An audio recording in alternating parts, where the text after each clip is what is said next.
कर्पूरगौरं करुणावतारं संसारसारं भुजगेन्द्रहारं सदा वसन्तं हृदयारविन्दे भवं भवानी सहितं नमामि। ओम नमः शिवाय। हर हर महादेव। राधे राधे। मृतधाम चैनल में आप सबका स्वागत है। आप सभी रसपान कर रहे हैं पवित्र श्रावण मास महात्म की कथाओं का। अब तक आप सावन महात्म के 23वें अध्याय तक की कथा का रसपान कर चुके हैं। आज के इस वीडियो में हम श्रावण मास महात्म के 24वें अध्याय की कथा का रसपान करेंगे। पिछले अध्याय में आपने कृष्ण जन्माष्टमी व्रत कथन सुना। आज के इस महात्म में हम श्री कृष्ण जन्माष्टमी व्रत के महात्म में राजा मित्रजित का आख्यान सुनेंगे। तो आइए बिना देर किए हुए सुनते हैं श्रावण मास महात्म के 24वें अध्याय की कथा। ओम नमः शिवाय। हर हर महादेव। ईश्वर बोले, हे ब्रह्मा पुत्र, पूर्व कल्प में दैत्यों के भार से अत्यंत पीड़ित हुई पृथ्वी बहुत व्याकुल और दीन होकर ब्रह्मा जी की शरण में गई। उसके मुख से वृतांत सुनकर ब्रह्मा जी ने देवताओं के साथ क्षीर सागर में विष्णु के पास जाकर स्तुतियों के द्वारा उनको प्रसन्न किया। तब नारायण श्री हरि सभी दिशाओं में प्रकट हुए और ब्रह्मा जी के मुख से संपूर्ण वृतांत सुनकर बोले, हे देवताओं, आप लोग डरे मत। मैं वसुदेव के द्वारा देवकी के गर्भ से अवतार लूँगा और पृथ्वी का संताप दूर करूँगा। सभी देवता लोग यादवों का रूप धारण करें। ऐसा कहकर भगवान अंतर्ध्यान हो गए। समय आने पर वे देवकी के गर्भ से उत्पन्न हुए। वसुदेव ने कंस के भय से उन्हें गोकुल पहुंचा दिया और कंस का विनाश करने वाले उन कृष्ण का वहीं पर पालन पोषण हुआ। बाद में मथुरा में आकर उन्होंने अनुचरों सहित कंस का वध किया। तब पुरवासियों ने आदरपूर्वक यह प्रार्थना की, हे कृष्ण, हे कृष्ण, हे महायोगिन, हे भक्तों को अभय देने वाले, हे देव, हे शरणागत वत्सल, हम शरणागतों की रक्षा कीजिए। हे देव, हम आपसे कुछ निवेदन करते हैं, इसे आप कृपया करके हम लोगों को बताएं। आपके जन्मदिन के कृत्य कोई न कहीं भी नहीं जानता। वह सब आपसे जानकर हम सभी लोग उस जन्मदिन पर वर्धापन नामक उत्सव मनाएंगे। अपने प्रति उनकी भक्ति, श्रद्धा और सौहार्द को देखकर श्री कृष्ण ने अपने जन्मदिन के संपूर्ण कृत्य को उनसे कह दिया। उसे सुनकर उन पूर्ववासियों ने भी विधान पूर्वक उस व्रत को किया। तब भगवान ने प्रत्येक व्रतकर्ता को अनेक वर प्रदान किए। इस प्रसंग में एक प्राचीन इतिहास भी कहा जाता है। अंग देश में उत्पन्न एक मित्रजित नामक राजा था। उसका पुत्र महासेन सत्यवादी था और सन्मार्ग पर चलने वाला था। सब कुछ जानने वाला वे राजा अपनी प्रजा को आनंदित करता हुआ उनका विधिवत पालन करता था।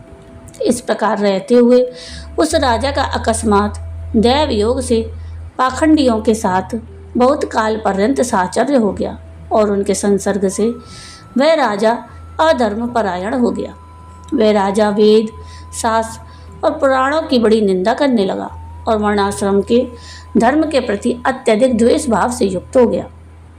हे मुनिश्रेष्ठ, बहुत दिन व्यतीत होने के पश्चात काल की प्रेरणा से वह राजा मृत्यु को प्राप्त हुआ और यमदूतों के अधीन हो गया। यमदूतों के द्वारा पाश में बांधकर पीटते हुए यमराज के पास ले जाते हुए वह बड़ा पीड़ित हुआ। दुष्टों की संगति के कारण उसे नरक में गिरा दिया गया और वहाँ बहुत समय तक उसने यातनाएं प्राप्त की। यातनाओं को भोग कर अपने पाप के शेष भाग से वह पिशाच योनि को प्राप्त हुआ। भूख और प्यास से व्याकुल वह भ्रमण करता हुआ मारवाड़ देश में आकर किसी वैश्य के शरीर में प्रवेश करके रहने लगा। वह उसी के साथ पुण्यदायिनी मथुरापुरी चला गया। वहाँ पास के ही रक्षकों ने उस पिशाच को उसके गृह से निकाल दिया। तब वह पिशाच वन में और ऋषियों के आश्रम में भ्रमण करने लगा। किसी समय दैव योग से श्री कृष्ण जन्माष्टमी के दिन व्रत करने वाले मुनियों और द्विजों के द्वारा महापूजा और नाम संकीर्तन आदि के साथ रात्रि जागरण किया जा रहा था। वहाँ पहुंचकर उसने विधिवत सब कुछ देखा और श्री हरि की कथा का श्रवण किया। इससे वह उसी क्षण पाप रहित, पवित्र और निर्मल मन वाला हो गया। वह यमदूतों से मुक्त हो गया और प्रेत योनि छोड़कर विमान में बैठ दिव्य भोगों से युक्त विष्णु लोक पहुंच गया। इस प्रकार इस व्रत के प्रभाव से पिशाच योनि को प्राप्त उस राजा को विष्णु का सानिध्य प्राप्त हुआ।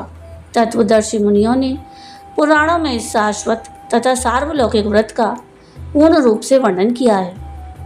सभी कामनाओं को पूर्ण करने वाले इस व्रत को करके मनुष्य सभी वांछित फल प्राप्त करता है। इस प्रकार जो कृष्ण जन्माष्टमी के दिन इस शुभ व्रत को करता है वह इस लोक में अनेक प्रकार के सुखों को भोग कर शुभ कामनाओं को प्राप्त करता है। हे ब्रह्मपुत्र, वहाँ बैकुंठ में 1,00,000 वर्ष तक देव विमान में आसीन होकर नानाविध सुखों का उपभोग करके अवशिष्ट पुण्य के कारण इस लोक में आकर सभी ऐश्वर्यों से समृद्ध और सभी अशुभों से रहित होकर महाराजाओं के कुल में उत्पन्न होता है। वह कामदेव के समान स्वरूप वाला होता है।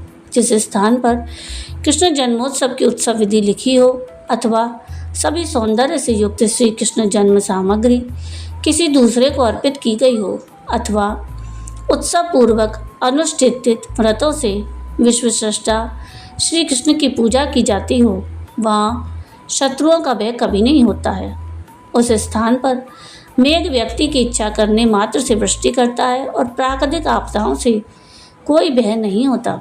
जिस घर में कोई देव की पुत्र श्री कृष्ण के चरित्र की पूजा करता है वह घर सब प्रकार से समृद्ध रहता है और वहाँ भूत प्रेत आदि बाधाओं का भय नहीं होता है। जो मनुष्य किसी के साथ में भी शांत होकर इस व्रत उत्सव का दर्शन कर लेता है वह भी पाप से मुक्त होकर श्री हरि के धाम जाता है। इस प्रकार श्री स्कंद पुराण के अंतर्गत ईश्वर सनत कुमार संवाद में श्रावण मास महात्म्य जन्माष्टमी व्रत कथन नामक 24वां अध्याय पूर्ण हुआ। ओम नमः शिवाय। हर हर महादेव। तो ये थी श्रावण मास महात्म्य के 24वें अध्याय की कथा। आपको आज की ये कथा कैसी लगी कमेंट करके ज़रूर बताइएगा। और अगर आपको आज की ये कथा पसंद आई हो तो प्लीज़ इसको लाइक शेयर ज़रूर कीजिएगा और प्लीज़ मेरे चैनल को सब्सक्राइब कीजिएगा और कमेंट में राधे राधे ज़रूर लिखिएगा। वीडियो पूरा देखने के लिए थैंक यू। राधे राधे।